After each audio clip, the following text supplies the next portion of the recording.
समुद्र किनारे एक गांव में कृष्णाबाई नाम की बूढ़ी माता रहती थी। वह भगवान श्री कृष्ण की परम भक्त थी।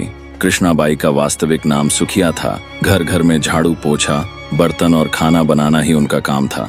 कृष्णाबाई रोज फूलों की माला बनाकर दोनों समय श्री कृष्ण जी को पहनाती थीं और घंटों कान्हा से बातें करती थीं। गांव के लोग यही सोचते थे कि बुढ़िया पागल है।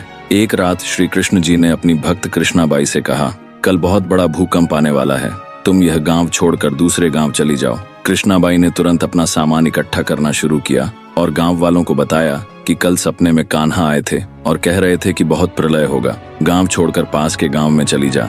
अब लोग उस बूढ़ी पागल की बात कहाँ मानने वाले थे। जो सुनता वही जोर जोर से हंसने लगता। कृष्णाबाई ने एक बैलगाड़ी मंगाई, अपने कान्हा की मूर्ति ली, सामान की गठरी बांधी और गाड़ी में बैठ गई। लोग उसकी मूर्खता पर हंसते रहे।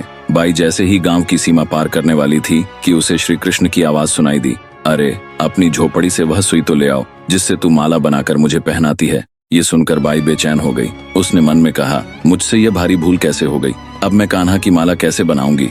उसने गाड़ी वाले से गाड़ी रोकने को कहा और अपनी झोपड़ी की ओर भागी। गांव वाले उसके पागलपन को देखते और हंसते रहे। बाई ने झोपड़ी के तिनकों में फंसी वह सुई निकाली और फिर पागलों की तरह दौड़ते हुए गाड़ी के पास आई। गाड़ी वाले ने कहा, माई तू क्यों परेशान है, कुछ नहीं होगा। बाई ने कहा, अच्छा अब जल्दी चल और गांव की सीमा पार कर।